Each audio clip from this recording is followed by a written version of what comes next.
राजस्थान में विधानसभा चुनाव को लेकर अब कुछ ही क्षण शेष रह गए हैं और एक अच्छी सरकार चुनने के लिए हमें एक बार फिर से 5 साल बाद मौका मिल रहा है। वही सभी प्रत्याशियों ने भी प्रचार में अपनी सारी ताकत झोंक दी है। उदयपुर शहर में चुनाव प्रचार की कड़ी में वसीटा समाज ने भाजपा प्रत्याशी ताराचंद जैन के समर्थन में आज दीपावली स्नेह मिलन का आयोजन रखा। आयोजन के अंतर्गत समाज के युवाओं और वरिष्ठ जनों ने ताराचंद जैन और भाजपा के पक्ष में अधिक से अधिक मतदान करने की अपील की। वहीं भाजपा प्रत्याशी ताराचंद जैन ने भी आश्वस्त किया कि वो हर तकलीफ में समाज के साथ खड़े हैं और समाज के भवन के लिए जमीन दिलाने का भी आश्वासन दिया।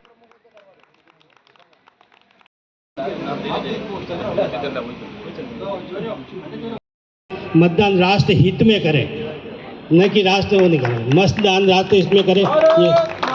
भाई साहब हमारी बात पे गौर करें। और 76 साल में जो हमको इस पार्टी ने दिया है, तो इस पार्टी की वजह से माता की जय। सन गाडगे को चरणों में नमन। उसके उपरांत पधारे हुए किसी परिचय के मोहताज नहीं है, हम सभी के लाडले भाई साहब श्री पारसजीत सिंघवी और उदयपुर के भाजपा के प्रत्याशी श्रीमान ताराचंद जी जैन और भाई साहब हमारे गजपाल जी राठौड़, सत्यनारायण जी भाई साहब और समाज के सभी वरिष्ठ जन जो मंच पर हैं और जो मंच से नीचे सामने मेरे विराजमान हैं, और मातृशक्ति। आज इस वसीटा समाज की एक मीटिंग में आप सभी पधारे, पहले आप सभी का आभार। सभी परिवारजन हैं। आदरणीय पारस जी भाई साहब, आदरणीय गजपाल जी भाई साहब, आदरणीय एससी मोर्चा जिलाध्यक्ष सत्यनारायण जी भाई साहब, गुजरात से पधारे हुए हमारे हरीश जी भाई साहब और समाज के वरिष्ठ आदरणीय रमेश जी चौहान, ताराचंद जी खालूटिया और बिरुला गाडगे जी के चरणों में सशत नमन। भारत माता की। मंच पर विराजमान आज वसीटा समाज के इस स्नेह मिलन में भारतीय जनता पार्टी के प्रत्याशी और जिन्होंने वर्षों तक संगठन का काम किया, आज पार्टी ने उन्हें विधायक का प्रत्याशी बनाया है, आदरणीय ताराचंद जी जैन साहब। हमारे युवा भारतीय जनता पार्टी के शहर के जिला महामंत्री आदरणीय गजपाल सिंह जी राठौड़, आदरणीय सत्यनारायण जी साहब मोची, समाज के सभी वरिष्ठ जन, गुजरात से पधारे हुए 4 दिवसीय इस उदयपुर शहर विधानसभा को विशेष रूप से देखने के लिए हरीश जी भाई साहब आए हैं, उनका भी मैं उदयपुर पे स्वागत करता हूं, अभिनंदन करता हूं। भाई राजेश जी, दोनों ही दीपक भाई, कुंदन जी और सभी समाज के वरिष्ठ जन, मातृशक्ति युवा साथियों, सब बातें वही है जो कुंदन जी ने बैठक की होगी तो उस पर आई होगी और अभी वर्तमान में वही बातें हैं जो यहाँ पर सब हो रही है। लेकिन मैं आपको विश्वास दिलाता हूँ, वसीटा समाज, रमेश जी बैठे हूँ, जब भी कभी कोई फ़ोन किया होगा, चुनाव का तो आज दिन है, बिगैर चुनाव के भी कभी रमेश जी ने फ़ोन किया होगा, तन मन धन के साथ में हमने अपना काम करने का प्रयास किया है। इस तरह से आरोप लगाकर टीवी के डिबेट में देखो आप, समित पात्रा भारतीय जनता पार्टी के डिबेट के अंदर जो आते हैं उनको क्या कहते हैं, ए रुक जा, क्या समझ, ऐसे आप शब्दों का प्रयोग अपने अभिमान में क्यों कर रहे हो मेरे भाई? कोई आदमी अगर कम पढ़ा लिखा है इसका मतलब उस पर ज्ञान नहीं है क्या? अपने मेवाड़ी में बोले नहीं बोले गुणियों होना चाहे तो ये गुणिया तक का व्यक्ति है, अडिलियाना लाल रेणो है, वोट देनो है, विधायक बनाना है, आपके सुख दुख में भागीदारी का निर्वहन करेंगे। हम आपको विश्वास दिलाते हैं, आप कोई भी काम, रमेश जी, कुंदन जी, मैं आपको विश्वास दिलाता हूँ 100%। और कुंदन के लिए तो छोटा भाई है। देखो एक बात है, युवा मोर्चा में मेरे सहयोगी रूप में काम किया, दीपक मेरा छोटा भाई है, राजेश मेरा छोटा भाई है। आज मैं पार्षद बना ना, ये राजेश खड़ा हुआ इसकी वजह से बना, इन्हें रात दिन मेहनत की, उसकी वजह से मैं आज पार्षद बनाऊं। और पार्षद नहीं बनता तो उपमा बोर्ड नहीं बनता, उपमा बोर्ड नहीं बनता तो आज उदयपुर में आपके जैसे सभी व्यक्तियों की पहचान मेरे से नहीं होती। इसलिए मेरा निवेदन है, विचार करो, विचार कर वोट दो और अपने मत का सदुपयोग करो। यही निवेदन करता हुआ अपनी वाणी को विराम करता हूँ। सबका बहुत बहुत धन्यवाद, आभार, जय हिंद। आज हम देख रहे हैं पिछले 10 वर्षों के अंदर चुनाव आए, उन्होंने कोई घोषणा नहीं की कि मैं फ्री राशन दूंगा। जैसे ही कोरोना काल आया तो उन्होंने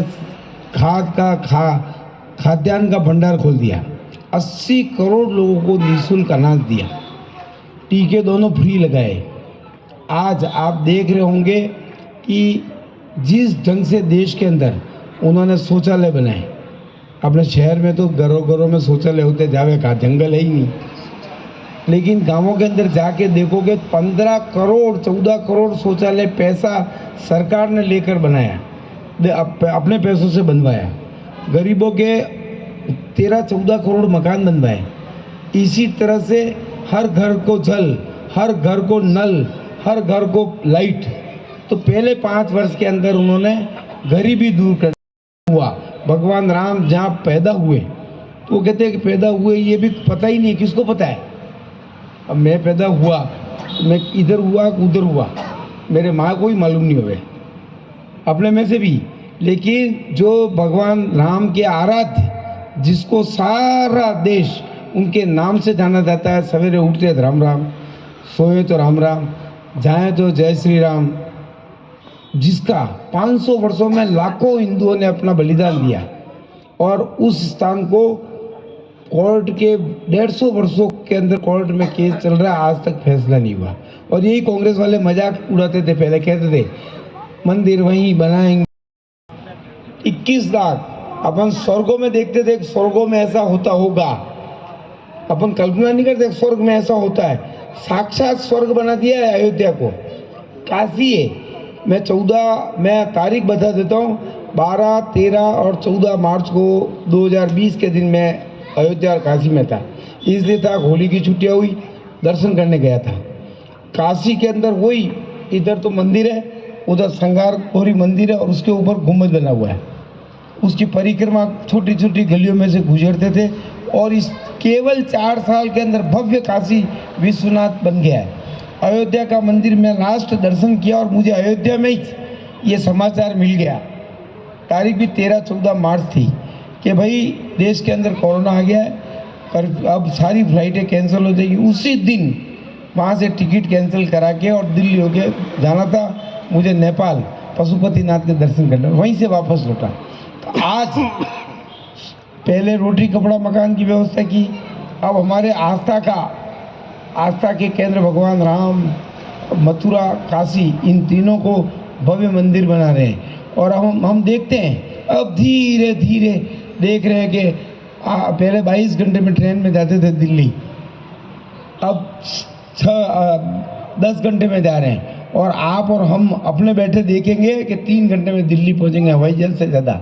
सड़कें बड़ी हो गई है, रोड चौड़े हो रहे हैं, बसों के अंदर पहले तो एक टेम्पो वाला कुंदन को आप देना, जो कार्रवाई हुई है महीना भर समय लगेगा, क्योंकि रोज एक समाज, दूसरी समाज, तीसरी समाज को नहीं बुलाएंगे। उन कागजों को आपने कहाँ तक पहुँचाया है, क्योंकि फाइल के साथ चलना पड़ता है।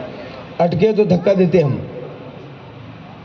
धक्का देंगे और मैं कहीं ढूंढने की जरूरत नहीं। या तो मेरा पार्टी कार्यालय मिल जाऊँगा सवेरे 9:30 बजे, और उसके बाद मैं तो सारे दिन ऑफिस में ही बैठता हूँ। कुंदन जानता है, राजेश जानता है, ये वर्षों से मेरे साथ काम किए हुए हैं, वर्षों तक किया है इन्होंने। मतलब कुंदन तो मेरे को याद है, ये राजेश ने कुंदन 25 साल तो मैं देख रहा हूँ, 30 साल, उनकी उम्र ही 45 साल होगी, जिसमें से 15 साल की उम्र से दोनों काम कर रहे हैं। तो ये सब जानते हैं और मेरा भरोसा, मेरे पे भरोसा पार्टी ने किया है और आपका विश्वास जीतने के लिए किया है कि मैं आपके भरोसे पर, उदयपुर की जनता के भरोसे पर, पार्टी के भरोसे पर खड़ा उतरूँगा। आप कहीं पर भी कहीं ढूंढने की जरूरत नहीं है, कहीं परेशान होने की जरूरत नहीं है। पार्टी आपका जो काम होगा, भले जमीन आवंटन का होगा, न भले गलत कोई कलेक्ट्री का मामला होगा, पुलिस का मामला होगा, जिसमें आपको कहीं पर भी कोई तकलीफ आएगी, आपके साथ खड़ा होगा। आपका गलत होगा तो आपको कह दूंगा भैया ये मामला ठीक नहीं, और सही होगा कि वसुधा समाज 100% आपके साथ है और आपको हजारों मतों से विजयी प्राप्त होगी। आदरणीय रहे थे, कई लोग आए और निकल गए, लेकिन आप सभी ने अपने हिम्मत रखकर यहाँ इतनी देर तक बैठे। आप सभी का हार्दिक स्वागत, अभिनंदन। रमेश, भारत माता की। आने वाले समय में देश का नाम रोशन करें, हमारा मेवाड़ का नाम रोशन करें। साकेत वसीता सभी का बड़ों का आशीर्वाद। भारतीय जनता पार्टी के प्रत्याशी आदरणीय ताराचंद जी भाई साहब का मिलना हो रहा है और ये बात सत्य है कि सभी समाज से मिलने से समाजों की क्या छोटी मोटी मांग रहती है वह विधायक बनने के पश्चात उसकी पूरी हो, इस निमित्त आज यहाँ पर एक दीपावली स्नेह मिलन का कार्यक्रम आयोजित किया था वशिष्ठ समाज का। इस कार्यक्रम में हमारे महामंत्री आदरणीय गजपाल सिंह जी राठौड़, सत्यनारायण जी मोची और सभी पार्टी के वरिष्ठ पदाधिकारी यहाँ पर मौजूद थे।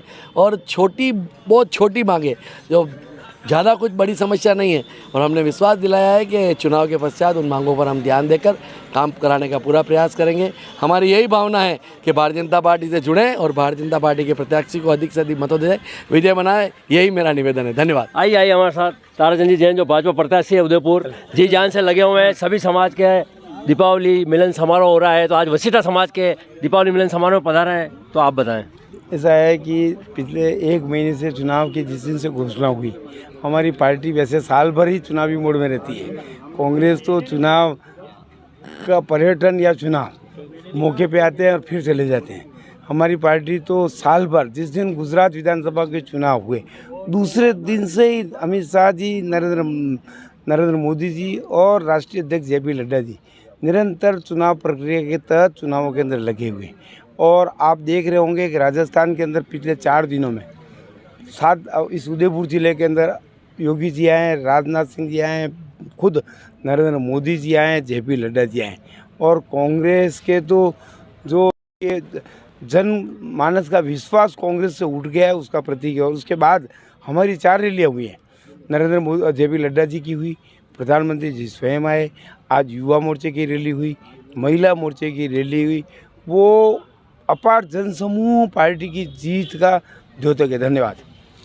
पार्टी चुनाव के समय चुनावी मोड पर ही रहती। हम वर्ष भर चाहे जनहित के मुद्दे हो, चाहे अनेक क्षेत्र की समस्या हो, समस्याओं को लेकर भारतीय जनता पार्टी कार्यकर्ता हमेशा तत्पर रहते हैं।